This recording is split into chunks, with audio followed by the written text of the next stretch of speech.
bergerak berbagi untuk negeri, guru penggerak majukan pendidikan, guru penggerak menghamba pada murid, kreatif rancang pembelajaran, hargai potensi tingkatkan prestasi, lahirkan profil pelajar Pancasila, belajar bergerak berbagi untuk hati.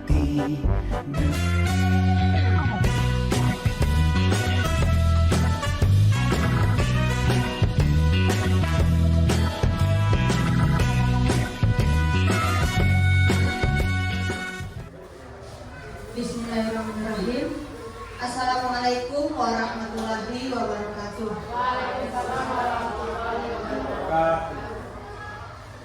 Pertama sekali marilah kita ucapkan puji dan syukur kehadiran Allah Subhanahu wa taala karena pada siang hari ini kita masih dapat berkumpul di kelas 1B ini untuk mendiseminasikan modul 1.4 tentang budaya positif. Kemudian salawat beriring salam tidak lupa pula kita kirimkan kepada Nabi besar kita yakni Nabi Muhammad SAW. Yang terhormat Ibu Kepala Sekolah SD Negeri 31 Payakumbuh, yang terhormat yang saya banggakan Bapak Ibu Majelis Guru Tenaga Pendidik SD Negeri 31 Payakumbuh. Pertama sekali saya mengucapkan terima kasih kepada Ibu Kepala Sekolah, Bapak Ibu semuanya karena telah berkesempatan hadir pada forum diseminasi modul 1.4 ini, di mana modul 1.4 ini adalah salah satu tugas dari CGP Angkatan 11 mengenai budaya positif yang akan kita terapkan di sekolah kita ini. Baik Bapak Ibu semuanya, untuk lebih lancarnya acara kita ini, marilah kita terlebih dahulu mengucapkan basmalah. Untuk selanjutnya kami minta arahan dari Ibu Kepala Sekolah kepada Ibu Kepala Sekolah. Kami persilakan.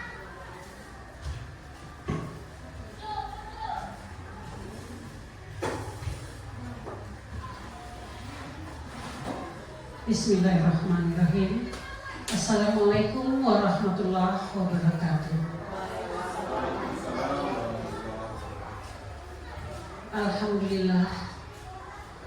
Alhamdulillah di siang hari yang cukup sejuk ini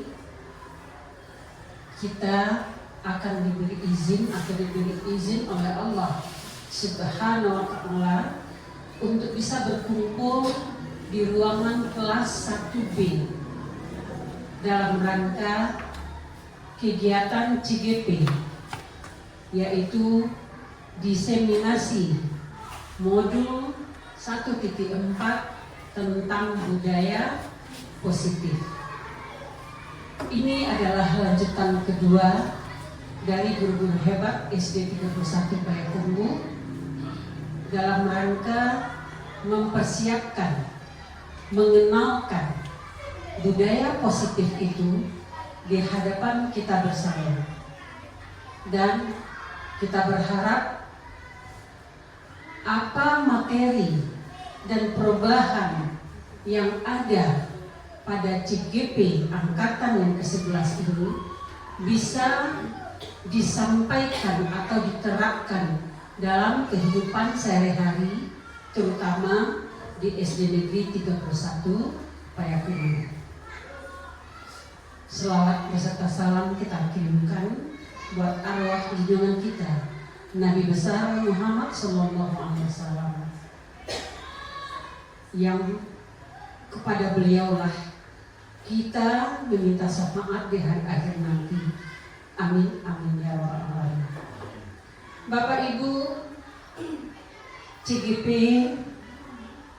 Ibu Uwina Fitria SPD, dan Bapak Ibu guru hebat dari SD 31 Payakumbuh, saya selaku kepala sekolah bangga dan mengucapkan selamat kepada CGP Angkatan 11 kepada GP yang sudah resmi dilantik dan sudah membawa perubahan terhadap sekolah kita, dan calon-calon CGP untuk angkatan berikutnya. Semoga dari tahun ke tahun kawan-kawan kita semuanya bisa melaksanakan program-program pemerintah.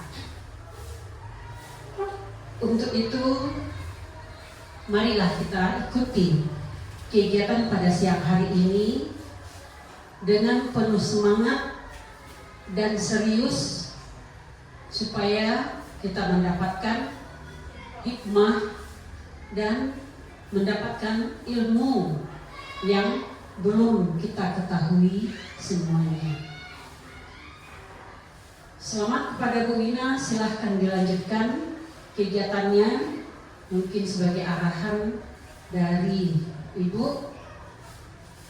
untuk kegiatan siang hari ini sampai di sini dan berakhir dengan sempurna. Ibu sudahi dengan Assalamualaikum warahmatullahi wabarakatuh. Terima kasih kami ucapkan kepada Ibu Kepala Sekolah, Ibu Irma Ilona, yang telah memberikan arahan yang luar biasa dan motivasi dukungan yang luar biasa untuk kami calon guru penggerak angkatan 11. Mudah-mudahan kami dapat melaksanakan kegiatan ini sampai akhir nanti. Baik Bapak Ibu semuanya, kita lanjutkan. Pada siang hari ini saya akan mendiseminasikan modul 14 itu tentang budaya positif yang sudah kami pelajari pada modul-modul sebelumnya. Ini bertujuan untuk memberikan arahan atau contoh kepada Bapak Ibu semua bagaimana budaya positif ini dapat kita terapkan di sekolah kita. Bapak Ibu semuanya, karena kelihatan tegang semua, maka mari kita semua yuk senyum selama 30 detik. Berikan senyuman yang paling indah selama 30 detik. Ya Bu Sinta, senyum Bu Sinta. Sinta.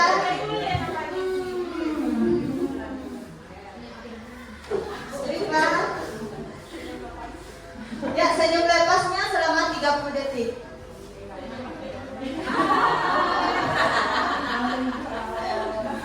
Baik, terima kasih Bapak Ibu semuanya. Ini senyum ini salah satu manfaat dari senyum ini agar kita tidak terlalu tegang di dalam forum diskusi kita ini. Kita melaksanakan forum ini dengan santai tapi pasti. Ya Bapak Ibu. Lanjut. Adapun kesepakatan forum diseminasi kita pada siang hari ini, mungkin ada beberapa yang sudah kita laksanakan sebelumnya. Itu pendampingan 2 kemarin, mungkin hampir sama kesepakatan kita. Apa Bapak Ibu sesuai dengan kesepakatan kita ini atau kita tambahkan? Setuju? Atau kita tambah Bapak Ibu? Yang pertama, saling menghargai, mengikuti kegiatan dengan baik. Kemudian izin keluar jika ada keperluan. Boleh ditambah, boleh Bu. Mungkin yang ketiganya minta untuk mensilentkan HP. Mensilentkan HP. Itu kalau penting sekali, boleh keluar. Kita sepakat Bapak Ibu semuanya? Sepakat. Adapun lini masa tindakan ini adalah menghadap kepala sekolah untuk menjelaskan pentingnya penanaman budaya positif dan keyakinan kelas serta meminta izin untuk mendiseminasikan bersama rekan guru. Dan alhamdulillah ini sudah kita laksanakan. Kemudian mengumpulkan rekan guru untuk melakukan diseminasi pemahaman materi budaya positif. Kemudian saling berkoordinasi dan berkolaborasi dengan wali murid untuk membuat keyakinan kelas masing-masing. Adapun tujuan dari aksi nyata ini adalah menciptakan murid yang merdeka dan disiplin diri yang kuat. Kemudian menumbuhkan budaya disiplin di sekolah dengan meyakini nilai-nilai kebajikan universal. Dukungan yang dibutuhkan terutama oleh saya sendiri sebagai calon guru penggerak, yaitu dukungan dari kepala sekolah, rekan guru, serta murid agar tindakan yang telah disusun dapat terlaksana dengan lancar. Dan alhamdulillah kepala sekolah kita yang luar biasa sangat mendukung sekali gerakan calon guru penggerak ini, sehingga kita lihat sudah beberapa dari teman kita yang sudah lulus dari calon penggerak. Karena saya ada mendengar ada pula ya Bu, kepala sekolah yang kurang mendukung untuk kegiatan ini karena banyak alasan tertentu, maka teman saya sendiri ada yang kepala sekolahnya tidak mendukung. Tapi alhamdulillah di sekolah kita kepala sekolah mendukung, teman-teman semua mendukung, dan alhamdulillah kegiatan kita ini insya Allah berjalan dengan lancar dan sukses. Kemudian sarana dan prasarana untuk menumbuhkan budaya positif di sekolah ini juga sangat mendukung sekali. Kemudian orang tua dalam melakukan budaya positif. Orang tua ini sangat perlu sekali dukungannya, karena kalau kita hanya di sekolah saja yang menumbuhkan budaya positif, maka ini akan tidak akan searah jalannya, tidak akan sejalan. Maka untuk orang tua ini mungkin kita nanti akan melakukan parenting, bisa kita dengan parenting atau bisa dengan paguyuban untuk menerapkan budaya positif ini. Baik Bapak Ibu semuanya, seorang guru yang baik harus memiliki kemampuan dalam mewujudkan budaya positif di sekolah. Budaya positif tersebut dapat dijalankan dengan menerapkan konsep-konsep inti seperti yang pertama yaitu disiplin positif, kemudian motivasi perilaku manusia, keyakinan sekolah atau keyakinan kelas yang kita buat, kemudian kebutuhan dasar manusia, posisi kontrol, dan segitiga restitusi. Sebagaimana budaya disiplin positif ini sebenarnya ini terutama sekali harus kita terapkan pada diri kita sendiri dulu sebagai seorang pendidik. Kita sebagai seorang pendidik akan ditiru oleh anak murid kita. Baik Bapak Ibu semuanya, agar yang masuk tadi bisa goyang-goyang lebih lancar, kita ice breaking sebentar. Silakan Bapak Ibu berdiri. Kita senam siang, bukan senam pagi, senam siang dulu.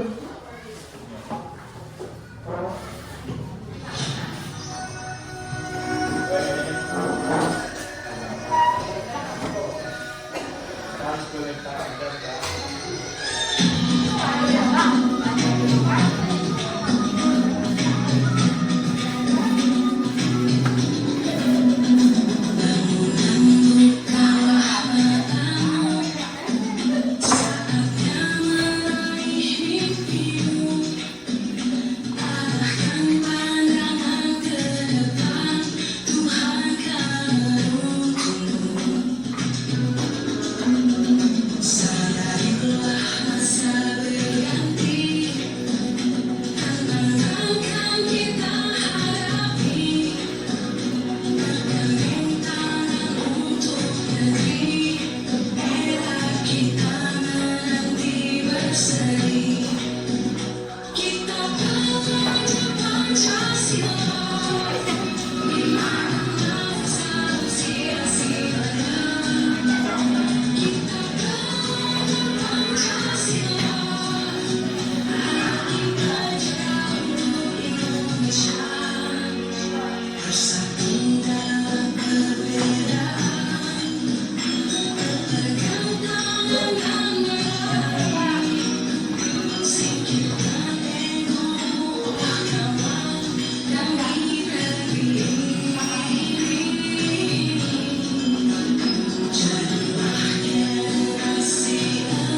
Baik Bapak Ibu semuanya, kita lanjutkan. Mungkin udah panas, hari panas dingin, tambah suasana kita panas.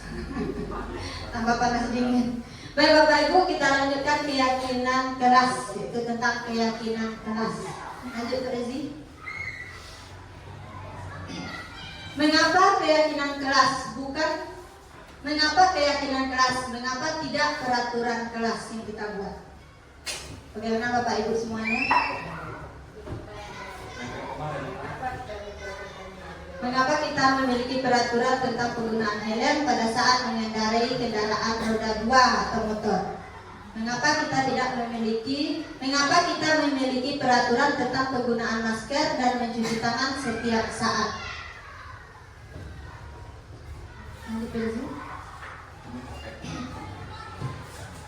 Guru berperan dalam mewujudkan terbentuknya keyakinan sekolah atau keyakinan kelas dengan adanya kesepakatan antara guru dengan murid. Maka, seperti yang telah kita laksanakan di awal tadi, sebelum kegiatan kita mulai, kita membuat keyakinan kelas dulu atau kesepakatan kelas, di mana kesepakatan ini akan kita laksanakan secara bersama tanpa adanya paksaan dari diri kita sendiri. Kemudian pembentukan keyakinan kelas. Jadi keyakinan kelas ini sebenarnya bukan guru yang menuliskan di depan seperti yang tadi itu. Sebenarnya itu salah satu contoh yang salah saya berikan karena langsung menuliskan di laptop karena mengingat waktu juga. Sebenarnya pembentukan keyakinan kelas itu berupa pernyataan-pernyataan universal yang mudah diingat dan dipahami oleh siswa kita. Kemudian dibuat dalam pernyataan positif. Semua warga sekolah atau kelas dilibatkan saat membuat keyakinan kelas agar dapat diterapkan di lingkungan sekolah atau di lingkungan kelas dengan baik. Adapun prosedur pembentukan keyakinan kelas adalah: yang pertama, semua warga kelas bebas berpendapat tentang peraturan yang perlu disepakati. Kemudian mencatat masukan yang diberikan, menyusun dan mengganti kalimat negatif menjadi kalimat positif. Kemudian tinjau kembali pendapat yang telah disepakati. Setelah dibuat, ditinjau dan disetujui, kemudian ditandatangani oleh semua siswa yang ada di kelas, termasuk wali kelas. Kemudian keyakinan ini dapat kita pajang di dinding kelas. Nah, baik Bapak Ibu, ini setelah kami laksanakan membuat keyakinan kelas waktu lokakarya kedua ya Pak Roni. Ini selama ini kita membuat keyakinan kelas, kita langsung misalnya tidak boleh misalnya seperti dilarang buang sampah. Dilarang buang sampah. Mari kita jaga kebersihan sekolah. Jadi untuk membuat keyakinan kelas ini, kita minta dulu pendapat dari siswa kita tentang peraturan dulu. Peraturannya misalnya tidak boleh membuang sampah, harus berpakaian seragam sekolah, tidak boleh memakai sepatu putih misalnya. Nah, setelah kita catat di depan, kemudian kita minta peserta membaca, kemudian kata peraturan tadi kita rubah menjadi kata positif. Misalnya dilarang membuang sampah, kita ganti dengan kata positif, hilangkan kata dilarangnya. Mungkin mari kita membuang sampah di tempatnya. Nah, kemudian setelah selesai kita dengan kesepakatan, kita ubah lagi dengan keyakinan, nilai-nilai keyakinan yang ada di situ. Contohnya seperti ini. Ada peraturan, ini yang di sebelah kiri ini contoh peraturan, selalu kembalikan buku ke tempatnya. Kemudian dilarang mengganggu orang lain. Hadir di sekolah 15 menit sebelum pelajaran dimulai. Dilarang melakukan kekerasan. Di sini kan banyak kata-kata dilarang. Kemudian kata-kata peraturan ini kita minta anak didik kita untuk membuat menggantinya menjadi kata yang positif. Kemudian selalu kembalikan buku ke tempatnya. Ini bisa kita lanjutkan.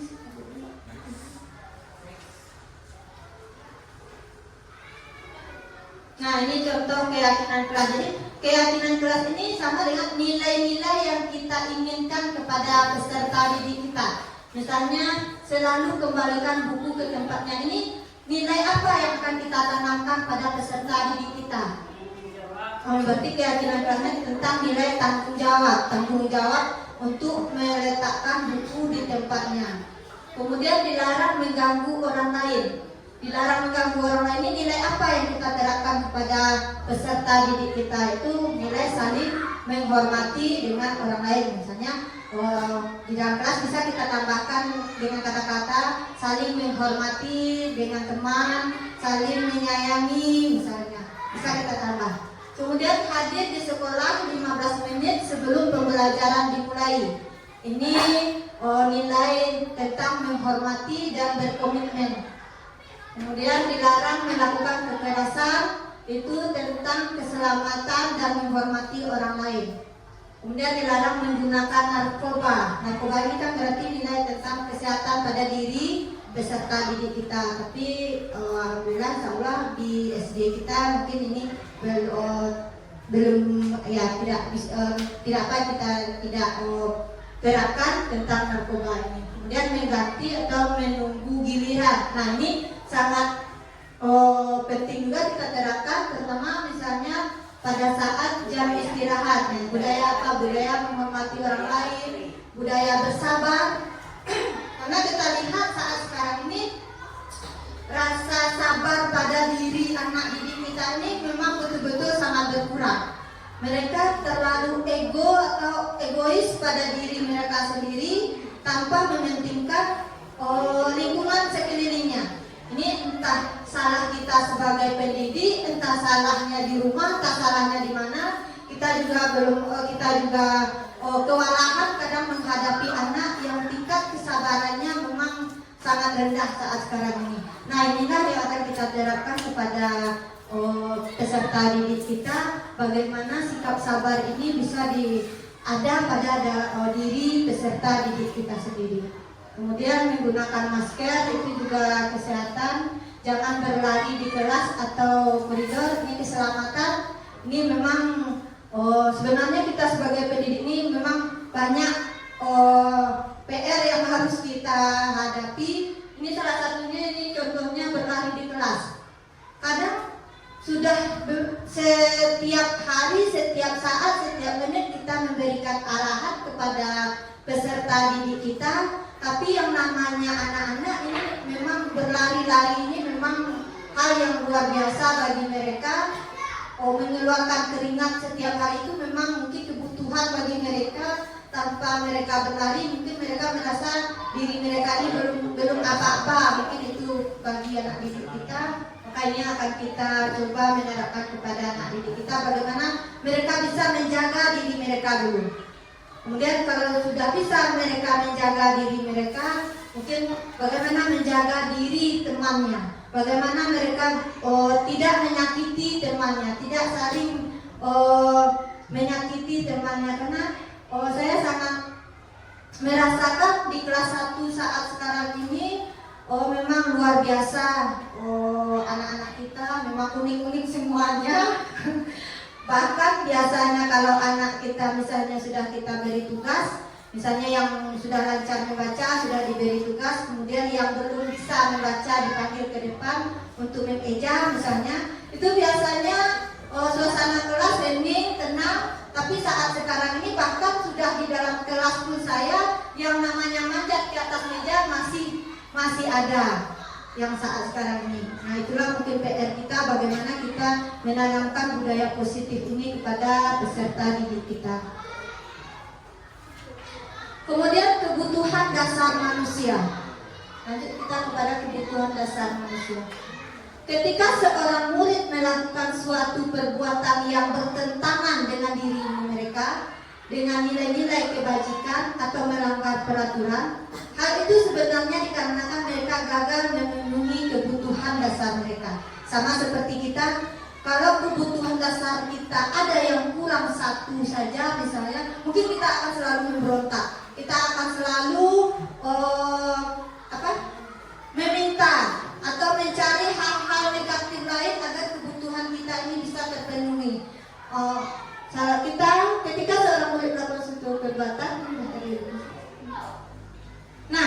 Kebutuhan dasar manusia itu yaitu bertahan hidup. Ini memang sangat memang ini kebutuhan dasar kita, bertahan hidup. Kemudian kasih sayang dan rasa diterima, penguasaan, kebebasan, dan kesenangan.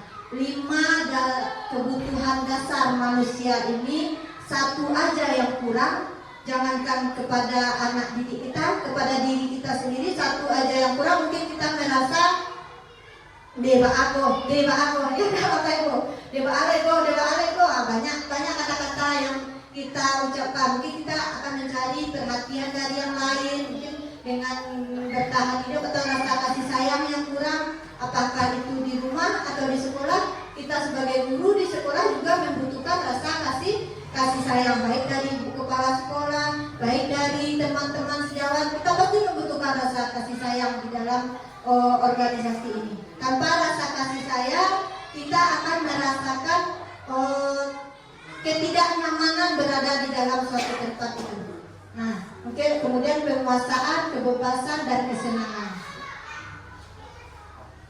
Nah, ini ada studi kasus Ibu Zulaika, guru wali kelas 9, sedang bingung menghadapi ulah salah satu murid di kelasnya, yaitu namanya Tommy. Beberapa anak telah mengeluhkan Tommy yang seringkali meminta bekal makan siang mereka dengan paksa. Jika Anda menghadapi situasi seperti Ibu Zulaika, apa yang akan Anda lakukan? Menurut Anda, apa alasan Tommy melakukan ini? Bapak Ibu, anak mungkin di kelas kita atau di sekolah kita ada yang kejadian seperti ini. Anak yang selalu meminta-minta atau meminta makan bekal siang kepada temannya secara paksa, bukan secara baik, secara paksa. Apakah kita langsung mengicap anak itu, hei kamu nggak boleh seperti itu, atau kita marahi langsung? Apakah kita langsung melakukan seperti itu? Tentu tidak. Mungkin kita lihat dulu apa kebutuhan dasar yang belum terpenuhi oleh anak tersebut. Nah, alasan Tommy yang pertama mungkin karena ia lapar dan orang tuanya tidak membawakan bekal makan siang. Mungkin ini bisa terjadi. Maka kebutuhan dasar yang sedang berusaha dipenuhi oleh si Tommy ini adalah kebutuhan untuk bertahan hidup. Mungkin orang tuanya tidak pernah memberikan bekal kepada anak, kemudian anak merasa perutnya begitu lapar, maka dia melakukan secara terpaksa. Nah, ini kebutuhan dasarnya untuk bertahan hidup. Kalau tidak saya paksa ngambil, maka saya akan kelaparan nanti terus. Sementara mungkin di rumah orang tuanya bekerja atau tidak memenuhi pula kebutuhan anak ini. Ini contoh kebutuhan untuk bertahan hidup. Kemudian lanjut, alasan kedua, mungkin karena dia merasa senang temannya jadi memperhatikan dia. Ketika temannya melaporkan tindakannya itu kepada guru dan guru memberitahukan kepada orang tuanya, sehingga orang tuanya jadi memperhatikan dia. Maka kebutuhan dasar yang sedang dipenuhi Tommy adalah kebutuhan akan kasih sayang dan rasa diterima. Mungkin karena dia ingin di rumah tidak pernah diberi kasih sayang, maka kan banyak anak kita sekarang ini.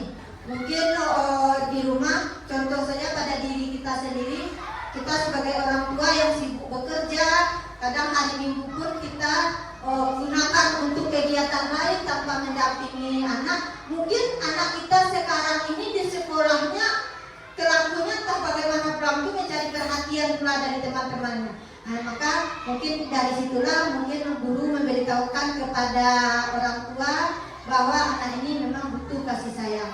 Makanya kita sebagai guru mungkin akan lebih sering berkonsultasi kepada orang tua. Ini salah satu cara untuk agar kebutuhan dasar anak kita ini terpenuhi. Salah satunya itu kebutuhan akan kasih sayang.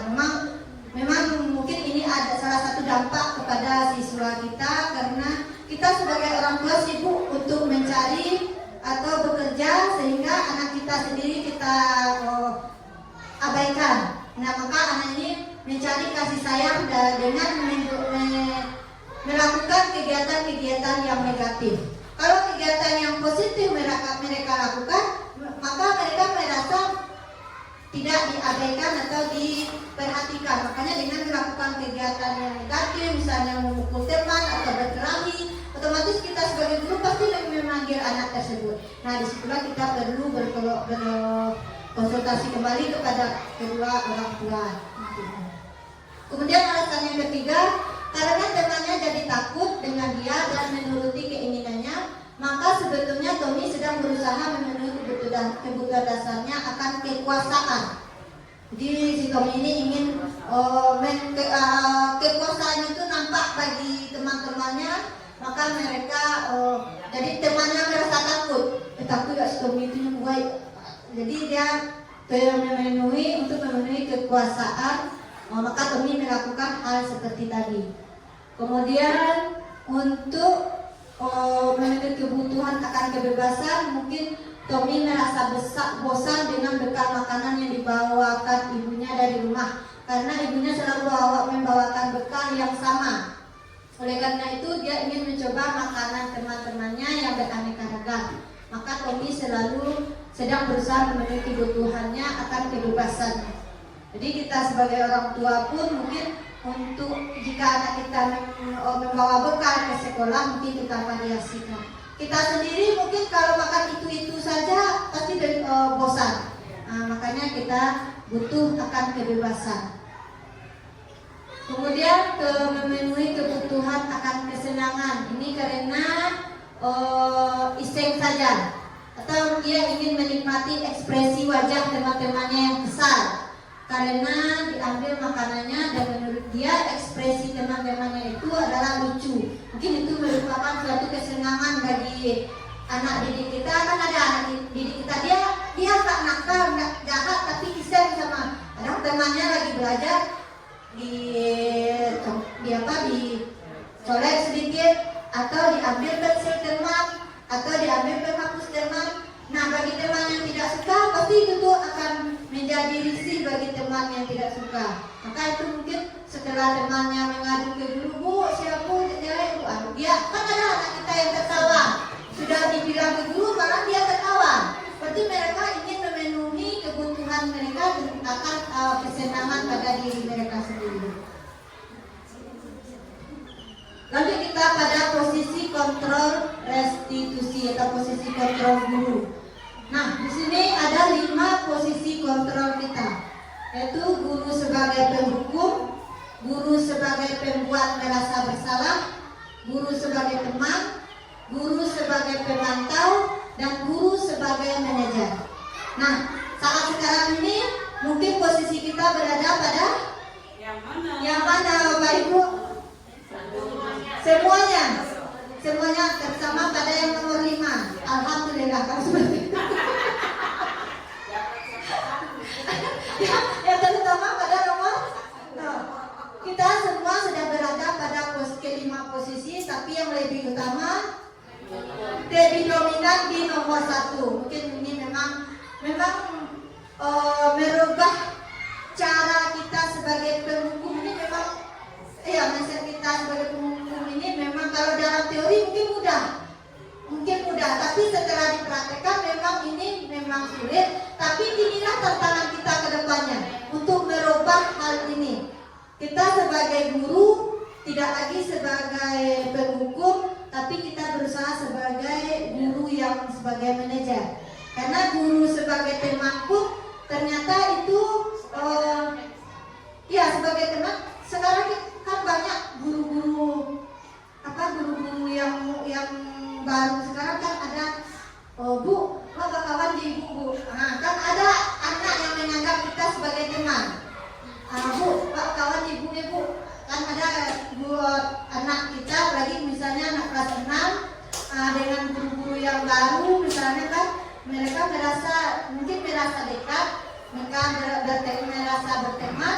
Jadi image kita sebagai guru itu sudah jadi teman bagi mereka. Jadi kita tidak lagi bukan dihargai, disegani. Bukan lagi disegani. Bahkan itu pun ternyata tidak baik kita sebagai guru. Jadi kita sebagai guru ini kita berharap sebagai guru sebagai manajer. Mungkin ini perubahan yang akan kita lakukan secara bertahap, bukan langsung kita berubah anak jahat walaupun kemudian kita biarkan tidak. Tapi mungkin dari sini kita belajar dengan bahasa kita dulu. Dari sini kita belajar dengan bahasa kita dulu sebagai penghukum. Jadi kita tidak lagi langsung menghukum anak, tapi kita pelajari dulu apa yang sebenarnya yang terjadi pada diri anak kita ini. Kenapa anak kita ini bisa melakukan pelanggaran seperti ini? Jadi kita tidak langsung mencap anak kita ini sebagai anak yang nakal, anak yang yang jahat, karena anak ini sebetulnya namanya anak-anak pasti punya kelakuan yang berbeda-beda. Mereka masih labil, mereka masih perlu kontrol dari kita sebagai pendidik ini. Nah, di sini ada pernyataan, saya kecewa sekali dengan kamu. Ini pernah kita lontarkan kepada anak didik kita. Maka di sini guru itu sebagai pembuat orang merasa bersalah dengan kata-kata saya kecewa sekali, saya kecewa dengan kamu, ibu kecewa dengan anak ibu. Biasanya nilai anak ibu rancak, ini kok guru. Kan ada kita seperti itu kepada anak kita, atau anak didik kita sendiri, anak kandung kita sendiri misalnya, biasanya juara 1 terus, kemudian juara 3 atau turun nilainya. Di rumah kecewa, kenapa kok turun nilai tinggi? Kan pernah kita berbicara seperti itu. Nah itu kita baik Bapak Ibu semuanya, demikianlah pemaparan saya diseminasi tentang modul 1.4 tentang budaya positif. Mudah-mudahan ini semua bermanfaat bagi kita, terutama pada diri saya sendiri, dan bermanfaat bagi Bapak Ibu untuk menjadikan murid kita yang berkarakter sesuai dengan profil pelajar Pancasila. Assalamualaikum warahmatullahi wabarakatuh.